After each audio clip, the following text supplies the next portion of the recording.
kabar anak-anakku sekalian?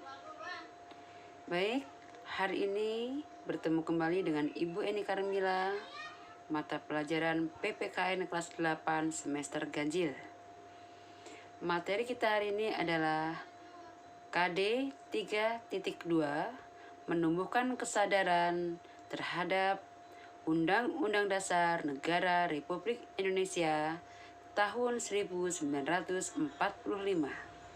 Submateri, kedudukan dan penjelasan Undang-Undang Dasar Negara Republik Indonesia tahun 1945. Baik, kita simak penjelasan berikut ini. Setelah mengikuti pembelajaran, peserta didik diharapkan mampu menjelaskan pengertian konstitusi, menjelaskan bentuk-bentuk hukum dasar, menjelaskan muatan, isi, dan sifat-sifat Undang-Undang Dasar Negara Republik Indonesia tahun 1945. Apa itu konstitusi? Konstitusi adalah hukum dasar yang dijadikan pegangan dalam penyelenggaraan suatu negara.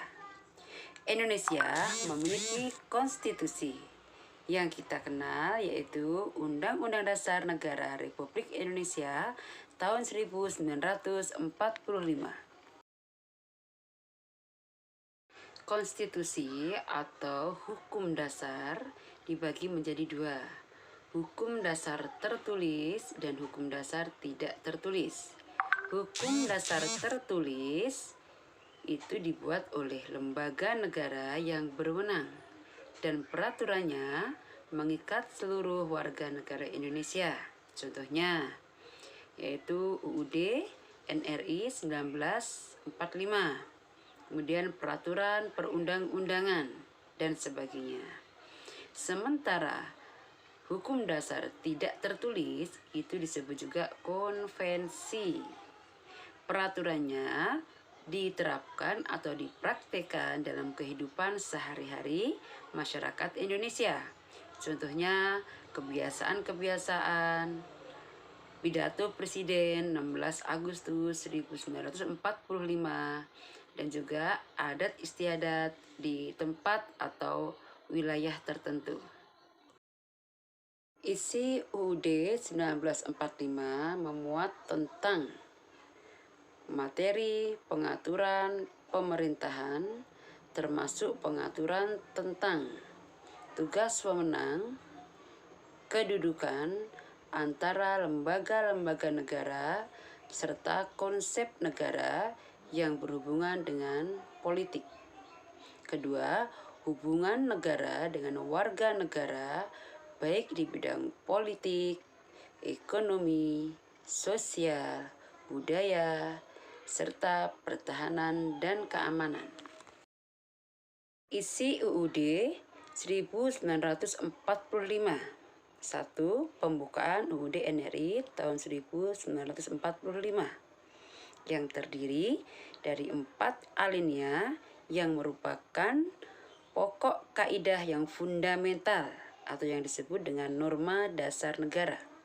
Yang kedua adalah batang tubuh atau pasal-pasal tersusun atas bab, pasal, ayat, aturan peralihan, dan aturan tambahan. Sejarah singkat UUD 1945. Tanggal 29 Mei sampai 1 Juni 1945, sidang pertama BPUPKI, yaitu membahas tentang falsafah negara. Yang kedua, tanggal 10 Juli sampai dengan 17 Agustus 1945. Sidang kedua BPUPKI ini membahas tentang hasil rancangan Undang-Undang Dasar. Dan yang ketiga adalah tanggal 18 Agustus 1945. Sidang PPKI ini menghasilkan, yaitu menetapkan Undang-Undang Dasar Negara Republik Indonesia adalah sebagai undang-undang atau konstitusi negara Republik Indonesia yang sah. Isi UUD 1945 setelah amandemen terdiri dari 21 bab, 73 pasal, 170 ayat, 3 pasal aturan peralihan, dan 2 pasal aturan tambahan. Sifat-sifat UUD 1945 ada banyak sekali, tapi anak-anak di sini Ibu akan membahas 4 sifat pokok Undang-Undang Dasar 1945.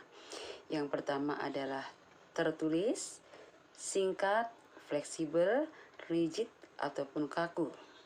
Baik, kita bahas yang pertama, yaitu bersifat tertulis. Bahwa rumusan Undang-Undang Dasar secara jelas dan menjadi sumber hukum yang mengikat seluruh warga negara Indonesia, dan bersifat singkat, yaitu karena memuat aturan-aturan pokok bagi penyelenggara negara Indonesia.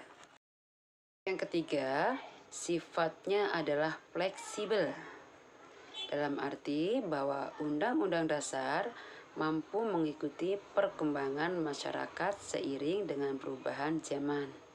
Dan yang keempat adalah rigid ataupun kaku, yaitu bahwa Undang-Undang Dasar mempunyai kedudukan dan derajat yang lebih tinggi dibanding dengan perundang-undangan yang lain, sehingga hanya dapat diubah dengan cara yang khusus dan istimewa.